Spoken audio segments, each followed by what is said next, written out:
अंसा का अपना सगा भाई उसकी जान लेने के दर पर है। वो इसी दुख और गहरे सदमे में डूबी हुई घर आ रही थी कि अचानक कुछ गुंडे सामने आते हैं और उसे रास्ते से ही उठाकर गायब कर देते हैं। अंसा पर इस वक्त अजाब गुजर रहा है क्योंकि उसका दिमाग कह रहा है कि ये घटिया हरकत उसके सगे भाई ने ही करवाई है, लेकिन यहाँ सिचुएशन बिल्कुल उलट है। एक ऐसा खौफनाक ट्विस्ट है जो कोई सोच भी नहीं सकता था। बस तेरा साथ हो कि आने वाली एपिसोड बहुत ज्यादा धमाकेदार होने जा रही है क्योंकि अंसा अब किडनैप हो चुकी है। अंसा उस अंधेरी कोठरी में बैठी अपने भाई के दिए जख्म पर रो रही है, लेकिन हकीकत इससे बिल्कुल उलट है। ये कोई भाई का गुस्सा नहीं बल्कि पीछे चलने वाला एक बहुत बड़ा खौफनाक खेल है। लेकिन इस किडनैपिंग के पीछे असल में किसका हाथ है? अंसा को तो अंदाजा भी नहीं है कि वो किसी और के घटिया बदले की आग में चलते फिरते बलि का बकरा बन चुकी है। अब ये किडनैपिंग अंसा की किसने करवाई है? क्या वाकई ही भाई इतना घटिया हो सकता है कि अपनी बहन की जान लेकर पैसा हड़पना चाहता हो, या फिर अनस अंसा को बचाने के लिए पहुंच जाएगा? और ये जानने से पहले अगर अब तक आपने हमारा चैनल सब्सक्राइब नहीं किया तो जरूर करें। अनस जैसे ही तैयार होकर नाश्ता करने के लिए फुफ्फो के पास आता है तो फुफ्फो अनस के फटे हुए कपड़े देखकर हैरान रह जाती है। वो कहती है कि तुम इस हाल में किस तरह से यूनिवर्सिटी जा सकते हो? तुम्हारा कॉलर फटा है, तुम्हारा बाजू पड़ा हुआ है, तुम कैसे यूनिवर्सिटी जाओगे? ये कपड़े पहनकर तुम यूनिवर्सिटी जाते हो? अनस अपनी फुफ्फो से कहेगा कि हाँ, कोई इतनी बड़ी मसले की बात नहीं है, मैं इसे फोल्ड कर लूंगा और कॉलर भी पीछे को कर लूंगा, किसी को कुछ पता नहीं चलेगा। अनस की ये हालत देखकर फुफ्फो समझ जाती है कि अनस के साथ कितना ज्यादा जुल्म हो रहा है। उसे पैसे तक नहीं दिए जाते कि वो अपना खर्च उठा सके। फुफ्फो कहती है कि तुम्हें फिक्र करने की जरूरत नहीं है, जब तक तुम्हारी फुफ्फो जिंदा है तुम्हें इस हाल में रहने नहीं देगी। आज यूनिवर्सिटी से टाइम से आ जाना, हम तुम्हारे कपड़े लेने के लिए जाएंगे। अनस भी जैसे ही नाश्ता करेगा तो यूनिवर्सिटी के लिए निकल जाएगा। दादा कहेगा कि मैं बस इसी हालत की वजह से चुप हूँ, मैं चाहता था कि अनस और शरीन की शादी हो जाए ताकि इन लोगों के दिल अनस के लिए पिघल जाएं, और अगर इन दोनों के दिल नरम हो गए तो ये लोग अनस को पसंद करने लग जाएंगे। लेकिन ऐसा कुछ भी ना हो सका। मैंने शरीन और अनस के रिश्ते की बात की थी, लेकिन इन लोगों ने मुंह पर मेरे जवाब मार दिया कि वो अनस जैसे लड़के से कभी शादी नहीं करवाएंगे अपनी बेटी की। शरीन भी अपनी जुबान को ज्यादा मिर्चें लगाने के बाद और अपने कान तेज करने के बाद सीधा उठेगी और जैसे ही अपने कमरे में जाने लगेगी तो वो फुफ्फो की बातें सुन लेगी। फुफ्फो कहेगी कि आपने ये क्या कर दिया अबू? आप सोच भी सकते हैं कि आप अनस की शादी शरीन से करने जा रहे थे। कहाँ शरीन और कहाँ अनस? मैं तो चाहती हूँ कि अनस के लिए कोई ऐसी लड़की हो जो उससे प्यार करे, उसके लिए मुखलिस हो, जो उसके जीवन की साथी हो। और शरीन को तो मैं कभी अनस के लिए ना चुनूं। इतनी बदतमीज, बदलिहाज और बदमिजाज लड़की है और इतनी ज्यादा खुदसर है कि आप सोच भी नहीं सकते। और आप अनस की शादी उससे करवाने जा रहे थे। शुक्र है हमारा अनस इस मुसीबत से बच गया। शरीन भी जैसे ही अपने खिलाफ सच्चाई सुनेगी तो उसके तन बदन में आग लग जाएगी। उससे तो सच्चाई बर्दाश्त ही नहीं होगी। लोग सच ही कहते हैं कि सच कड़वा होता है, और यही कड़वाहट अब शरीन के गर्दन तक चुप जाएगी। शरीन भागती हुई जाएगी और अपने बाप को शिकायत लगा देगी।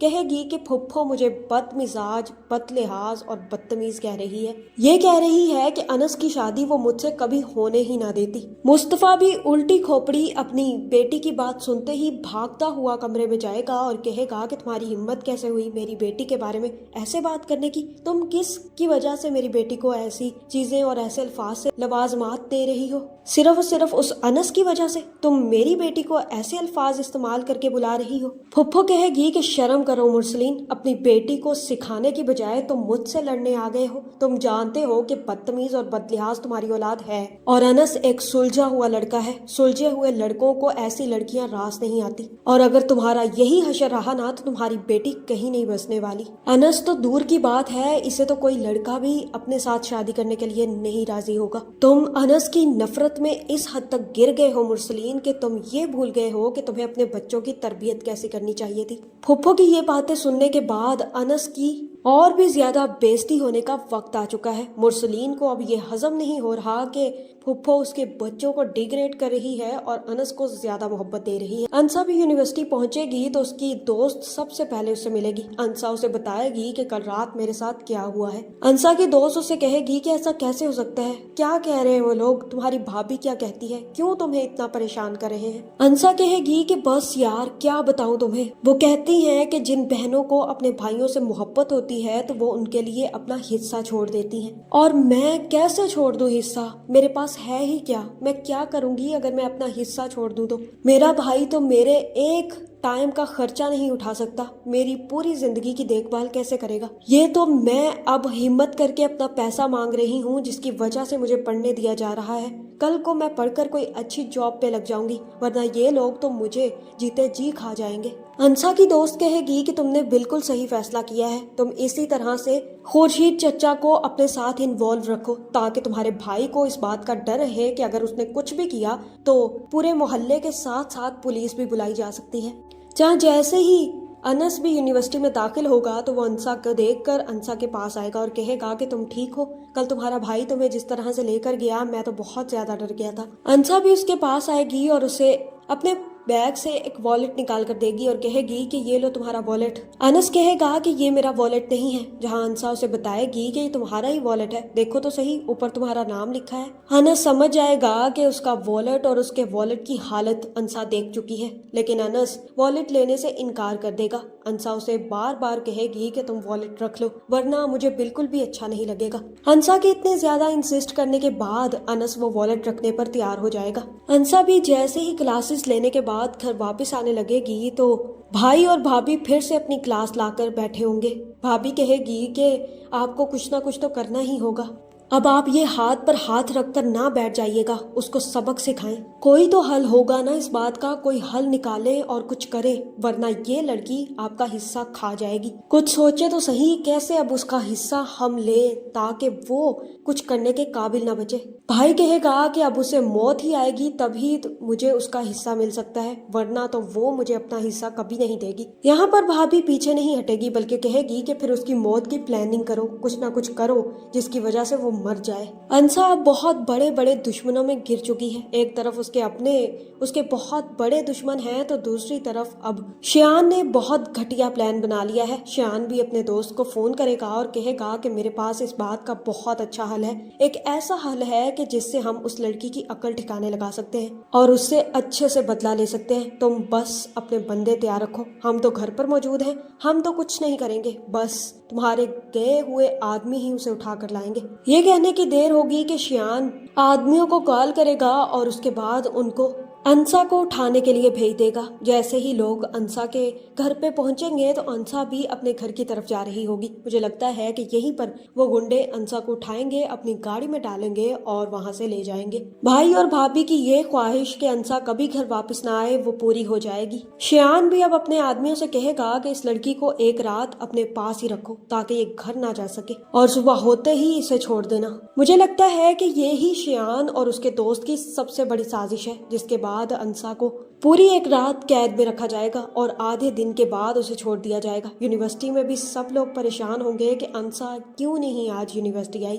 उसकी दोस्त सबको बताएगी कि भाभी और भाई उसकी जान के दुश्मन बने हुए हैं क्योंकि अंसा ने अपना हिस्सा मांग लिया है और इसी वजह से वो लोग यही सोचेंगे कि अंसा की जान खतरे में है, इसलिए सब लोग मिलकर अंसा के घर पहुंच जाएंगे। जहां जैसे ही वो घर पहुंचेंगे तो सबको पता चलेगा कि अंसा तो रात से ही घर वापस नहीं आई। गुंडे जैसे ही अंसा को छोड़ेंगे और अंसा घर वापस आएगी तो भाई और भाभी उसे घर रखने से इनकार कर देंगे और कहेंगे कि तुम कहाँ मुंह काला करती आई हो, अब हमारे घर में तुम्हारी कोई जगह नहीं है, अपना हिस्सा भी भूल जाओ और सब कुछ भूल जाओ क्योंकि अब हम तुम्हें अपने साथ नहीं रखेंगे, दफा हो जाओ यहाँ से। अंसा चीखती चिल्लाती रह जाएगी लेकिन कोई इसकी बात नहीं सुनेगा। ये बात जब मोहल्ले वालों को पता चलेगी तो वो लोग भी अंसा पर शक करेंगे।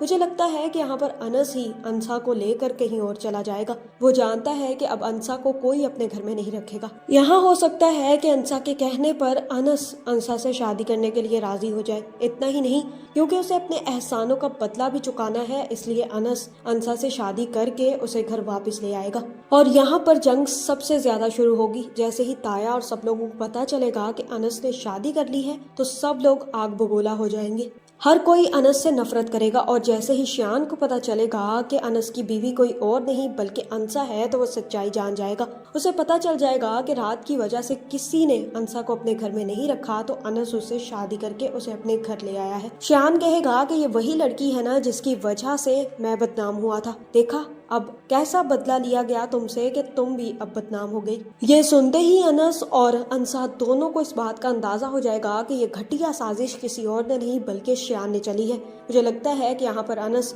शियान का मुंह भी तोड़ देगा और शियान का बहुत बुरा हश्र करेगा। आपका इस बारे में क्या ख्याल है कमेंट करके जरूर बताएं और ऐसी वीडियोस देखने के लिए हमारे चैनल को सब्सक्राइब करना ना भूलिएगा।